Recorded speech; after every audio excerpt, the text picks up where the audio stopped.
Hello everyone, and welcome back to another session of Dark Souls 2 PvP and another weapon showcase. This time I am using Syan's Halberd, which you can get from killing the Syan Knights in Dragonlight Castle or the Undead Crypt. Now this weapon, it received a nerf in one of the more recent patches, and even though it did receive that nerf, it is still a very good weapon. All they really changed is the swing speed of it, so it can no longer infinitely stun lock. But it still does have a good stun locking ability and comboing ability, so it's really not a big deal. And in my opinion, it's a really good thing that they did it, because now the weapon actually requires some skill to use. So, getting started. The Syan's Halberd. It requires 20 strength and 25 dexterity in order to wield. It has a D scaling in strength and an A in dexterity, so this is without a doubt a dexterity weapon. It has a physical base damage of 330, and for me on my build, an attack rating of 489 with a Ring of Blades plus 2. So without it, that would be a 439. Still pretty decent for a halberd. The counter strength of this weapon is 120, which is just about standard. The poise damage is 35 per hit, and the weight is 12 units. Now, for those of you who have seen this weapon being used before, or have used it yourself, or are just seeing the video for the first time, you've probably noticed already it has the same moveset as the halberds from Dark Souls 1. So, it has a thrusting attack followed by the overhead smack. Now that's a really good thing. All of the other halberds in Dark Souls 2, they don't have that. That's the opposite of what their moveset is. They have the overhead followed by the stab. Well, this is good for this weapon for a few reasons. First off, that thrusting attack means that this weapon works very good with a Leo ring. It also means it gets some good reach on it, and it means that it's very good at interrupting people's attacks because it can get them from a range, and because it's faster than the overhead swing. Because it's faster, and because this weapon has a good poise break, you can interrupt their attacks and stun them, and follow it up in most cases. So that's a really good thing for this weapon. Now, the biggest pro of the weapon, I would definitely have to say, would be the reach. This weapon is one that I've heard referred to as a spear that outspears spears. And that's really weird to say, but it's kind of true. I mean, the one-handed and two-handed R1s, they're thrusting attacks, and they are good thrusting attacks. It's got a good damage output. The attack rating on this weapon is higher than any of the spears in the game. So if you're using those two attacks exclusively, then you are going to outspear a spear.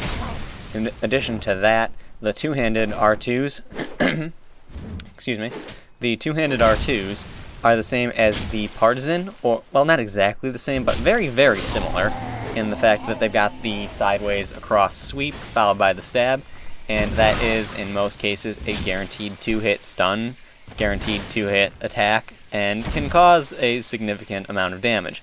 So that is another very good pro for this weapon. I'm not entirely sure if the stab from the R2 can be followed up with an R1 or not, but, you know, that's something that you can try. It might be able to be followed up depending on how much endurance and poise the opponent has. So that's something to keep in mind. It can be a very dangerous weapon, that's for sure. In addition to that, of course, like all halberds in this game, this one does have the spin to win running attack, and, well, we all know how that works out. Other pros that I can think of, there really aren't too many. That's pretty much all of them, and, you know, that's really all that this weapon needs. It's a good weapon, it's got good reach, decent attack rating, and is quick. That's really all that this weapon needs. One thing you can do with its R2 attacks when two-handed is you can actually use them to bait the opponent in. I actually do it quite frequently, and what you do for that is you do the first two-handed R2, the wide swing, and miss on purpose, just be out of reach, and then you follow it up with the second R2, because for some reason people don't expect it, and they walk right into it, or even better, do a running attack right into it, which you can most likely interrupt and get a nice bit of counter damage on them. So there's that.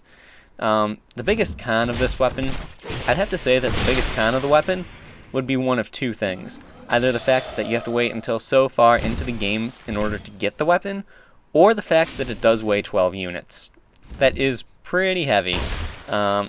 I don't believe it's the heaviest of the Halberd class weapons, but it still has a fair bit of weight to it. And man, that jumping attack, every time I see it, I'm like, wow, that is just stupid. Jumping attacks in this game, I swear, guys.